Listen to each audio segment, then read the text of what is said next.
The Washington Monument is an obelisk on the National Mall in Washington, D.C., built to commemorate George Washington, once Commander-in-Chief of the early Continental Army and the first American president. The monument, made of marble, granite, and bluestone gneiss, is both the world's tallest stone structure and the world's tallest obelisk, standing 555 feet 108 inches tall. Taller monumental columns exist, but they are neither all stone nor true obelisks. Construction of the monument began in 1848, was halted from 1854 to 1877, and was finally completed in 1884. The hiatus in construction happened because of co-option by the Know Nothing Party, a lack of funds, and the intervention of the American Civil War. A difference in shading of the marble, visible approximately 150 feet or 27% up, shows where construction was halted.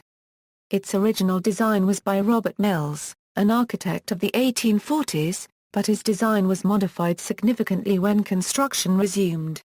The cornerstone was laid on July 4, 1848.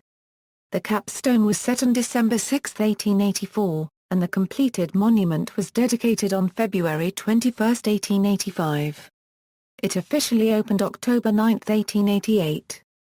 Upon completion, it became the world's tallest structure, a title previously held by the Cologne Cathedral.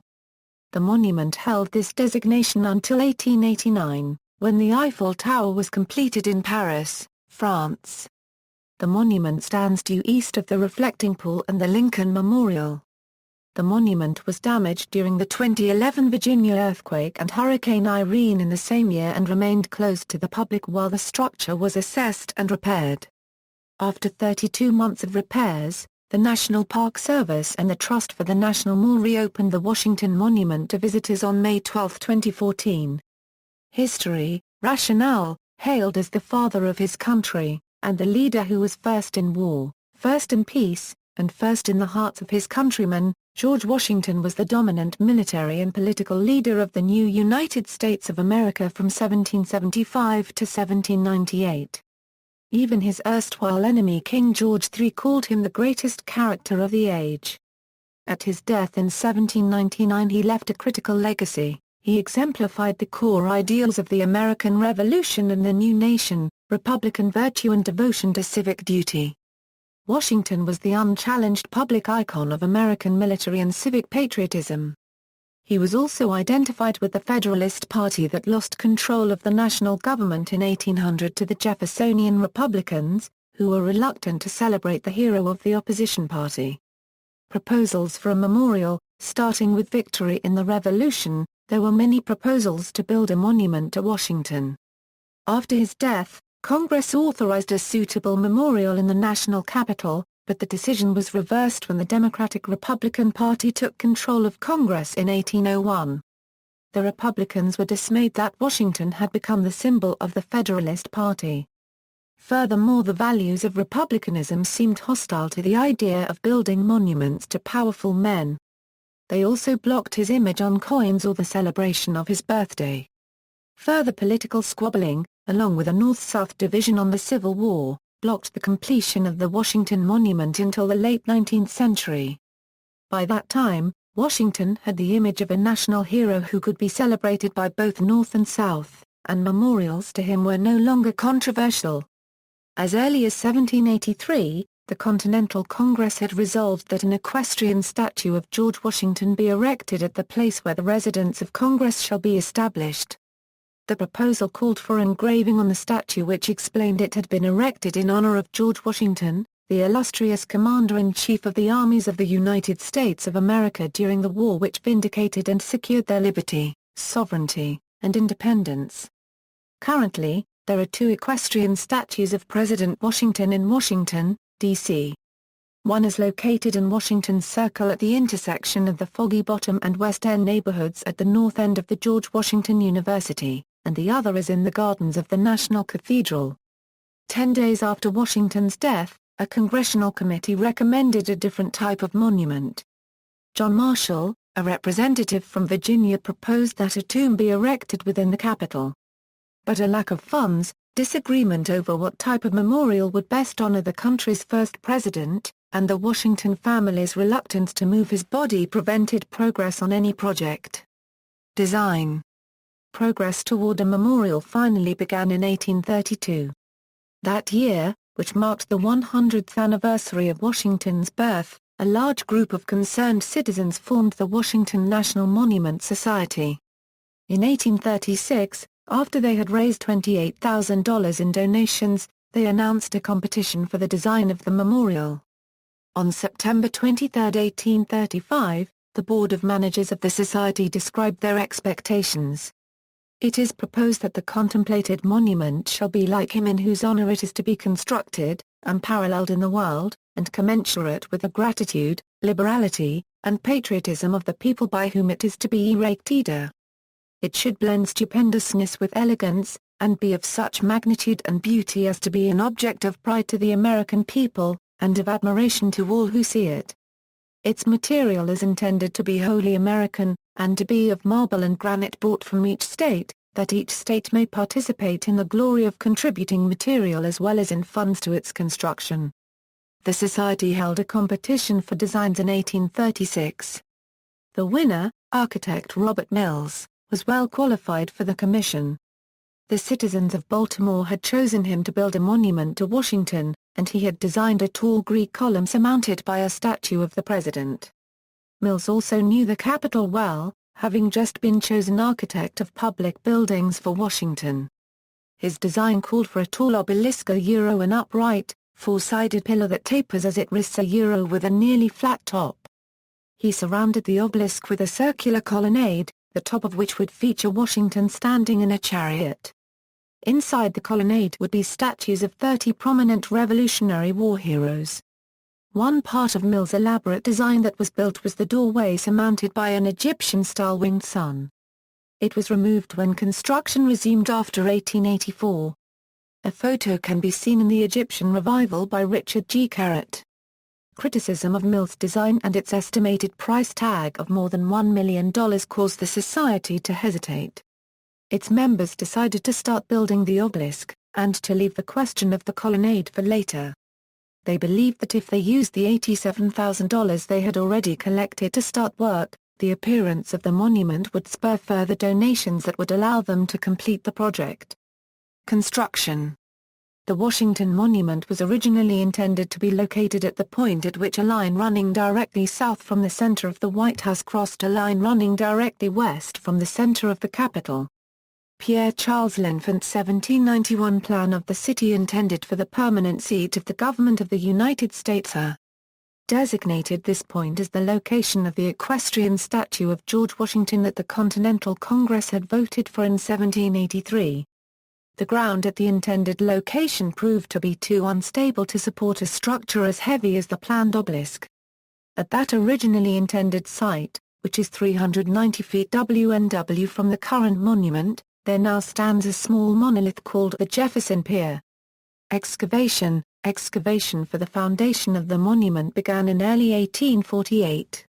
The cornerstone was laid as part of an elaborate 4th of July ceremony hosted by the Freemasons, an organization to which Washington belonged. Speeches that day showed the country continued to revere Washington. One celebrant noted, "No more Washingtons shall come in our time. But his virtues are stamped on the heart of mankind. He who is great in the battlefield looks upward to the generalship of Washington. He who grows wise in council feels that he is imitating Washington. He who can resign power against the wishes of a people, has in his eye the bright example of Washington." Donations run out. Construction continued until 1854, when donations ran out. The next year, Congress voted to appropriate $200,000 to continue the work, but rescinded before the money could be spent. This reversal came because of a new policy the Society had adopted in 1849. It had agreed, after a request from some Alabamians, to encourage all states and territories to donate commemorative stones that could be fitted into the interior walls. Members of the Society believed this practice would make citizens feel they had a part in building the monument, and it would cut costs by limiting the amount of stone that had to be bought. Blocks of Maryland marble, granite and sandstone steadily appeared at the site. American Indian tribes, professional organizations, societies, businesses and foreign nations donated stones that were 4 feet by 2 feet by 12 18 inches. One stone was donated by the Ryukyu Kingdom and brought back by Commodore Matthew C. Perry, but never arrived in Washington. Many of the stones donated for the monument carried inscriptions which did not commemorate George Washington. For example, one from the Templars of Honor and Temperance stated, "We will not buy, sell, or use as a beverage, any spirituous or malt liquors, wine, cider, or any other alcoholic liquor."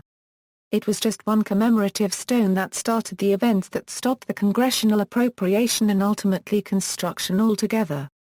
In the early 1850s, Pope Pius IX contributed a block of marble. In March 1854, members of the anti-Catholic, nativist American Party better known as the Know-Nothings stole the Pope's stone as a protest and supposedly threw it into the Potomac. Congress immediately rescinded its $200,000 contribution. The Know-Nothings retained control of the society until 1858, adding 13 courses of masonry to the monument, all of which were of such poor quality that they were later removed. Unable to collect enough money to finish work, they increasingly lost public support. The Know-Nothings eventually gave up and returned all records to the original society, but the stoppage in construction continued into, then after, the Civil War.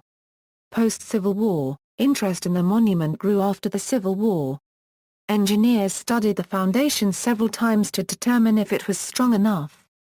In 1876, the centennial of the Declaration of Independence, Congress agreed to appropriate another $200,000 to resume construction. The monument, which had stood for nearly 20 years at less than one-third of its proposed height, now seemed ready for completion. Before work could begin again, arguments about the most appropriate design resumed. Many people thought a simple obelisk, one without the colonnade, would be too bare.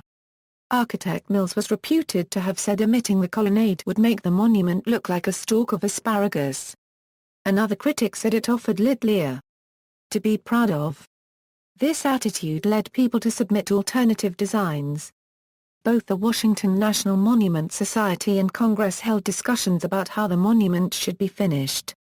The Society considered 5 new designs, concluding that the one by William Wheatmore Story seemed vastly superior in artistic taste and beauty. Congress deliberated over those 5 as well as Mill's original. While it was deciding, it ordered work on the obelisk to continue. Finally, the members of the Society agreed to abandon the colonnade and alter the obelisk so it conformed to classical Egyptian proportions. Resumption. Construction resumed in 1879 under the direction of Lieutenant Colonel Thomas Lincoln Casey of the U.S. Army Corps of Engineers. Casey redesigned the foundation, strengthening it so it could support a structure that ultimately weighed more than 40,000 tons. He then followed the Society's orders and figured out what to do with the commemorative stones that had accumulated. Though many people ridiculed them, Casey managed to install most of the stones in the interior walls. One stone was found at the bottom of the elevator shaft in 1951. The bottom third of the monument is a slightly lighter shade than the rest of the construction because the marble was obtained from different quarries. The building of the monument proceeded quickly after Congress had provided sufficient funding. In 4 years, it was completed, with the 100-ounce aluminum apex lightning rod being put in place on December 6, 1884. The apex was the largest single piece of aluminum cast at the time, when aluminum commanded a price comparable to silver. 2 years later, the HAL copyright rolled process made aluminum easier to produce and the price of aluminum plummeted, making the once valuable apex nearly worthless, though it still provided a lustrous, non-rusting apex that served as the original lightning rod. The monument opened to the public on October 9, 1888. Dedication. The monument was dedicated on February 21, 1885. Over 800 people attended to hear speeches by Ohio Senator John Sherman, William Wilson Corcoran, Thomas Lincoln Casey of the Army Corps of Engineers and U.S. President Chester Arthur. After the speeches, General William Tecumseh Sherman led a procession, which included the dignitaries and the crowd, to the east main entrance of the Capitol building, where President Arthur received passing troops. Then, In the House chamber, the President, his cabinet, diplomats and others listened to Representative John Davis Long read a speech given 37 years earlier at the laying of the cornerstone. A final speech was given by Virginia Governor John W. Daniel. Later history. At the time of its completion, it was the tallest building in the world, a title it retained until the Eiffel Tower was completed in 1889. It remains the tallest stone structure in the world. It is the tallest building in Washington, D.C. The Heights of Buildings Act of 1910 restricts new building heights to no more than 20 feet greater than the width of the adjacent street. This monument is vastly taller than the obelisks around the capitals of Europe and in Egypt and Ethiopia, but ordinary antique obelisks were quarried as a monolithic block of stone, and were therefore seldom taller than approximately 100 feet. The Washington Monument attracted enormous crowds before it officially opened. During the 6 months that followed its dedication, 10,041 people climbed the 897 steps and 50 landings to the top. After the elevator that had been used to raise building materials was altered to carry passengers, the number of visitors grew rapidly. As early as 1888, an average of 55,000 people per month went to the top, and today the Washington Monument has more than 800,000 visitors each year. As with all historic areas administered by the National Park Service, the National Memorial was listed on the National Register of Historic Places on October 15, 1966. The stairs are no longer accessible to the general public due to safety issues and vandalism of the interior commemorative stones. In the early 1900s, unsightly materials started oozing out between the outer stones of the first construction period below the 150-foot mark. Tourists referred to this as geological tuberculosis. This was caused by the weathering of the cement and rubble filler between the outer and inner walls. As the lower section of the monument was exposed to cold and hot and damp and dry weather conditions, the material dissolved and worked its way through the cracks between the stones of the outer wall, solidifying as it dripped down their outer surface. For 10 hours in December 1982, the Washington Monument and 8 tourists were held hostage by a nuclear arms protester, Norman Maier, claiming to have explosives in a van he drove to the monument's base. U.S. Park Police shot and killed Maier. The monument was undamaged in the incident, and it was discovered later that Maier did not have explosives. After this incident, the surrounding grounds were modified in places to restrict the possible unauthorized approach of motor vehicles. The monument underwent an extensive restoration project between 1998 and 2001. During this time it was completely covered in scaffolding designed by the American architect Michael Graves. The project included cleaning, repairing and repointing the monument's exterior and interior stonework. The stone in public accessible interior spaces was encased in glass to prevent vandalism, while new windows with narrower frames were installed. New exhibits celebrating the life of George Washington, and the monument's place in history, were also added. A temporary interactive visitors center, dubbed the Discovery Channel Center, was also constructed during the project. The center provided a simulated ride to the top of the monument, and shared information with visitors during phases in which the monument was closed. The majority of the project's phases were completed by summer 2000, allowing the monument to reopen July 31, 2000. The monument temporarily closed again on December 4, 2000 to allow a new elevator cab to be installed, completing the final phase of the restoration project. The new cab included glass windows, allowing visitors to see some of the 193 commemorative stones embedded in the monument's walls. The installation of the cab took much longer than anticipated, and the monument did not reopen until February 22, 2002. The final cost of the restoration project was $10.5 million. On September 7, 2004, the monument closed for a $15 million renovation, which included numerous security upgrades and design of the monument grounds by landscape architect, Laurie Olin.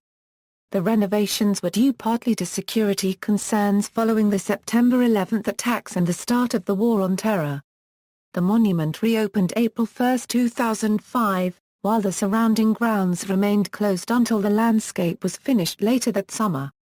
2011 Virginia earthquake damage. On August 23, 2011, the Washington Monument sustained damage during the 2011 Virginia earthquake. Over 150 cracks were found in the monument. A National Park Service spokesperson reported that inspectors discovered a crack near the top of the structure, and announced that the monument would be closed indefinitely. A block in the pyramidion also was partially dislodged, and pieces of stone, stone chips, mortar, and paint chips came free of the monument and littered the interior stairs and observation deck. The Park Service said it was bringing in 2 structural engineering firms with extensive experience in historic buildings and earthquake-damaged structures to assess the monument. Officials said an examination of the monument's exterior revealed a debris field of mortar and pieces of stone around the base of the monument, and several substantial pieces of stone had fallen inside the memorial. A crack in the central stone of the west face of the pyramidion was 1 inch wide and 4 feet long. Park Service inspectors also discovered that the elevator system had been damaged, and was operating only to the 250-foot level, but was soon repaired. On September 27, 2011, Denali National Park Ranger Brandon Latham arrived to assist 4 climbers belonging to a difficult-access team from Wyss, Janney, Elsner Associates. The reason for the inspection was the park agency's suspicion that there were more cracks on the monument's upper section not visible from the inside. The agency said it filled the cracks that occurred on August 23. After Hurricane Irene hit the D.C. area on August 27, water was discovered inside the memorial, leading the Park Service to suspect there was more undiscovered damage. The rappellers used radios to report what they found to engineering experts on the ground. Wyss, Janney, Elsner climber Dave Megerl took 3 hours to set up the rappelling equipment and set up a barrier around the monument's lightning rod system atop the pyramidion. It was the first time the hatch in the pyramidion had been open since 2000. The external inspection of the monument was completed October 5, 2011. In addition to the 4-foot-long west crack, the inspection found several corner cracks and surface spores at or near the top of the monument, and more loss of joint mortar lower down the monument. The full report was due November 2011. Bob Vogel, superintendent of the National Mall and Memorial Parks, emphasized that the monument was not in danger of collapse. "It's structurally sound and not going anywhere," he told the national media at a press conference on September 26, 2011. More than $200,000 was spent between August 24 and September 26 inspecting the structure. The National Park Service said that it would soon begin sealing the exterior cracks on the monument to protect it from rain and snow. On July 9, 2012, the National Park Service announced that the monument would be closed for repairs until 2014. NPS said a portion of the plaza at the base of the monument will be removed and scaffolding constructed around the exterior. In July 2013, lighting was added to the scaffolding. Some stone pieces saved during the 2011 inspection will be refastened to the monument, while Dutchman patches will be used in other places. Several of the stone lips that help hold the pyramidion's 2,000-pound exterior slabs in place were also damaged, so engineers will install metal brackets to more securely fasten them to the monument. The National Park Service reopened the Washington Monument to visitors on May 12, 2014. Repairs to the monument cost $15 million, with taxpayers funding $7.5 million of the cost and the Carlyle Group funding the other $7.5 million. At the reopening, Today Show weatherman Al Roker, Interior Secretary Sally Jewell, and American Idol Season 12 winner Candice Glover were present. Security Screening Center. In 2001, a temporary visitor security screening center was added to the east entrance of the Washington Monument in the wake of the September 11 attacks. The one-story facility was designed to reduce the ability of a terrorist attack on the interior of the monument, or an attempt to seize and hold it. Visitors obtained their timed entry tickets from the Monument Lodge east of the memorial, and passed through metal detectors and bomb-sniffing sensors prior to entering the monument. After exiting the monument, they passed through a turnstile to prevent them from re-entering. This facility, a one-story cube of wood around a metal frame, was intended to be temporary until a new screening facility could be designed. On March 6, 2014, the National Capital Planning Commission approved a new visitor screening facility to replace the temporary one. The 785 square feet facility will be 2 stories high and contain space for screening 20 to 25 visitors at a time. The exterior walls will consist of an outer sheet of bulletproof glass or polycarbonate, a metal mesh insert, and another sheet of bulletproof glass.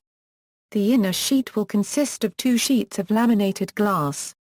A 0.5-inch airspace will exist between the inner and outer glass walls to help insulate the facility.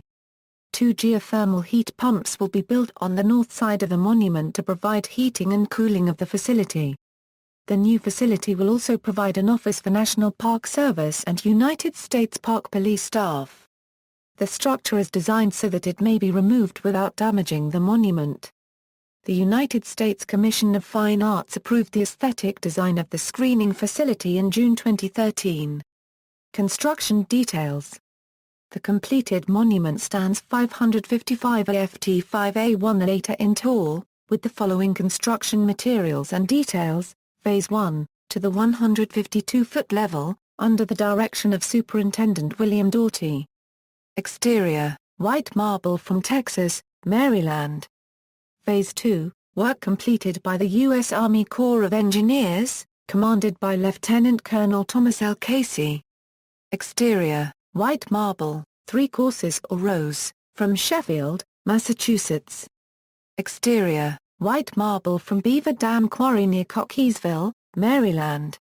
Structural, marble, bluestone gneiss, granite, concrete, commemorative stones, granite, marble, limestone, sandstone, soapstone, jade, aluminum apex, at the time a rare metal as valuable as silver, was cast by William Frischmuth. Before the installation it was put on public display and stepped over by visitors who could say they had stepped over the top of the Washington Monument. Cost of the monument during 1848 €85, $1,187,710. Cost of the monument during 1848 €88, $1,409,500. Exterior structure, total height of monument, 555 ft 5A108 in. Height from lobby to floor of observation level, 500 feet, width at base of monument, 55 ft 1A102 in, width at top of shaft, 34 ft 5A508 in, thickness of monument walls at base, 15 feet, thickness of monument walls at top of shaft, 18 inches, thickness of monument walls in pyramidion, 7 inches, total weight of monument, 81,120 long tons, total number of blocks in monument, 36,491, includes all marble, granite and gneiss blocks, whether externally or internally visible or hidden from view within the wall or original foundation. Sway of monument in 30-mile-per-hour wind, 0.125 inches, exterior inscriptions, the 4 faces of the aluminum apex all bear inscriptions in cursive. Most of the inscriptions are covered by a copper band which supports 8 lightning rods. In October 2007, it was discovered that the display of a replica of the aluminum apex was positioned so that the Laus Deo inscription could not be seen and Laus Deo was omitted from the placard describing the apex. The National Park Service rectified the omission by creating a new display. Capstone. Marble capstone weight, 3,300 pounds. Capstone cuneiform keystone measures 5.16 feet from base to the top, each side of the capstone base, 3 feet, width of aluminum apex, 5.6 inches on each of its 4 sides, height of aluminum apex from its base, 8.9 inches, weight of aluminum apex on capstone, 100 ounces, foundation, depth, 36 ft 10 in, weight, 36,912 long tons, includes earth and gneiss rubble above the concrete foundation that is within its 126.5 foot square perimeter. Area, 16,002 square feet, interior.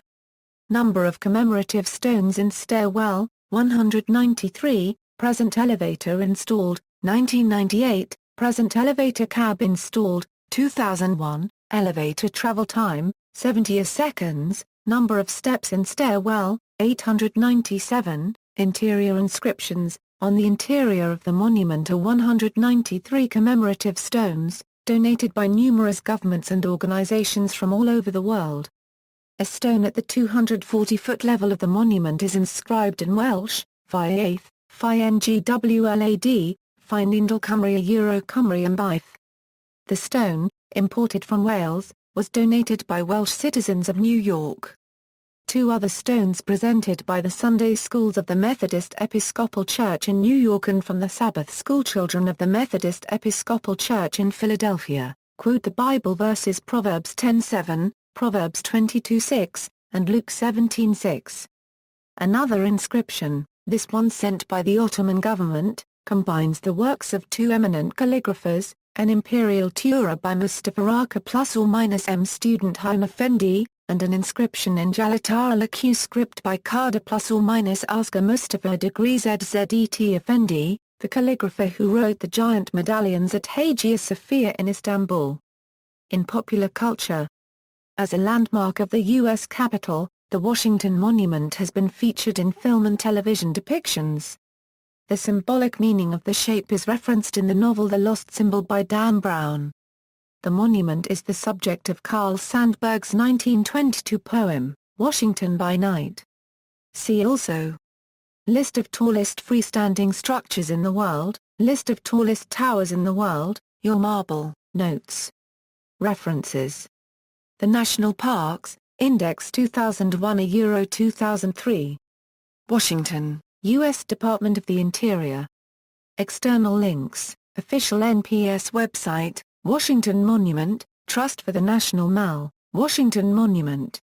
Trust for the National Mall, Harper's Weekly Cartoon, February 21, 1885, the day of formal dedication, Today in Historia Euro December 6, Washington National Monument at Structure, Historic American Buildings Survey NOAA DC 428, Washington Monument, Historic American Engineering Record NOAA DC 5, Washington Monument, Harvey, Frederick L., Secretary, Washington National Monument Society. History of the Washington National Monument and of the Washington National Monument Society. Washington, D.C. Norman T. Elliott Printing Company. Prehistory on the Mall at the Washington Monument.